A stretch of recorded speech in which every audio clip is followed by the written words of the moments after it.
I remember being broke out of nothing. Another telling me I'm gonna blow up into something. Water dripping everywhere, the sink's broken. I had to cool down my wrist so it got broke. Like, comment, subscribe and share to all your friends. Jiggle, jiggle, jiggle, let me see that body wiggle slim. Hey everyone, welcome back to my channel. Today I'm back with another Talk in One segment. In today's video I'm going to be talking about the work-life balance, what it is, why it's important and how we can maintain it and achieve the perfect balance just to get us right, especially during quarantine. Let's get into the video. So I know some of you may think, what is a work-life balance? It is defined as the division of one's time and focus between working and family or leisure activities. Maintaining a work-life balance is all about separating your professional life from your personal life and making sure that neither one of these overshadows the other, as both of these are important and neither one of these should be neglected. There are many reasons as to why having the perfect work-life balance is important. One reason is it helps to maintain your mental health, so making sure that your mental health is all in check and that there's no flare-ups or no triggers and that everything's in its place as it should be. It's also important as it helps to ensure that your physical health again is also in check, which is key to having the whole holistic approach in terms of looking after yourself, in terms of looking after your mind, body and spirit. It's also important because it helps you to become a more rounded individual. So what this means is that it allows you to understand yourself more, understand how or what helps you to work better, how you can do this, and just help you to learn more about yourself. Some pointers that have helped me to help maintain my own personal work-life balance have been making sure that I get enough sleep. I try to get at least 7 to 8 hours of sleep every night. Having enough sleep at night means that I wake up feeling a little bit more refreshed, a little bit more energized, and I feel like I'm more prepared to take on the day. Especially working from home, it can be hard as you get up. After you bathe and get ready, you're working in your room all day, then in the evening you have your dinner, whatever, but you're still stuck in the same environment. Like, I'm still stuck in my room. I can go to the living room, go to the kitchen, but then there's still not much else to do apart from go out from like my 1 hour walk a day, but it still isn't the same as being able to go out to restaurants, go out to cocktails with your friends, go out and just do what you want to do. So making sure that I have enough sleep helps me to just feel a little bit better, especially in terms of being well rested. Another tip I found really helpful, especially during quarantine, to help balance out my work-life balance is making sure that I just keep to my work hours and making sure that after I finish work at 5:30 or 6 p.m. that I just use the rest of my time before I go to bed to focus on me, focus on the things that I want to do, like all my leisure stuff, my exercise, my working on my YouTube channel, side hustles, things like that.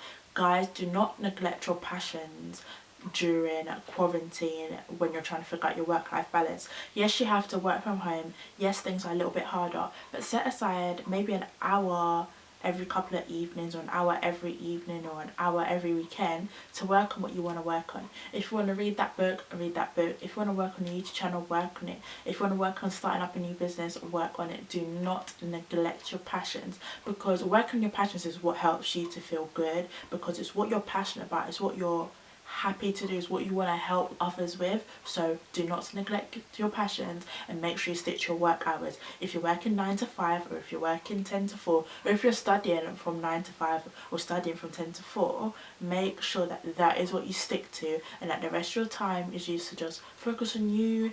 Do what you gotta do. If you want to sleep. If you want to listen to music all evening, do that. Listen to your favourite podcast, do that too. Just don't neglect yourself, guys, because that is key. Focusing on just work or just study and not focusing on yourself will make you feel so down and so horrible that in a week or two you just won't be able to do it anymore.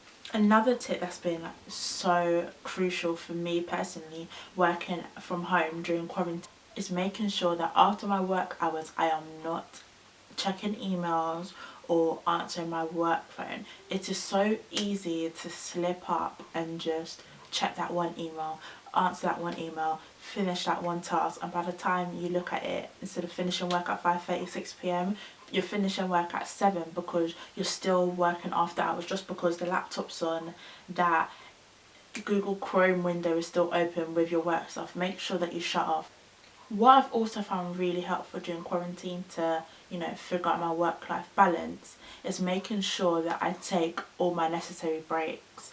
When you're working from home, you kind of find like you have breakfast while you're working, you have lunch while you're working, you have dinner while you're working, but you don't actually take that 20-minute break, 15-minute break, or 1 hour break to actually sit back and just have time for you during the working day, because it can become overwhelming. What you might find is that you just forget your breaks and the day just slips on, trails on, and then, oh, look at the time, it's 5 o'clock, work's done. Guys, breaks are so important when you're working from home, just to kind of detach yourself from the computer. You do not want to be sitting at the computer or at your laptop just staring at it all day. It isn't safe, it isn't healthy, so just remember to take your breaks, and during these breaks make sure that you eat, make sure that you keep hydrated, and make sure you still look after yourself during your business or your professional time. My final tip for those that are still trying to figure out this work-life balance and how to go about it is okay to take some time off. If you feel like you're becoming overwhelmed, or you're overworked, or you're becoming stressed, talk to your line manager, talk to who you can, and see if you could potentially take a couple of days off annual leave just to recuperate, find yourself again, sort things out, prepare a routine. And even during this time, you can sort out your work-life balance without working. Take this free time to just understand you, understand what works for you, and see what adjustments you can make from working from home. So guys, I hope you've taken away a few tips and pointers from this little video that you might be able to implement in your life, whether you're working or you're studying. Please like, comment and subscribe. Please share with friends and family. It is appreciated each and every time, and I hope to see you guys implementing this. If you have, please let me know. If you'd like any more information, do not hesitate to get in contact with me or comment in the comment box down below. Bye. I remember being broke, I had nothing. Another telling me I'm gonna blow up into something. Water dripping everywhere, the sink's broken. I had to cool down my wrist so it got frozen. Jiggle, jiggle, jiggle.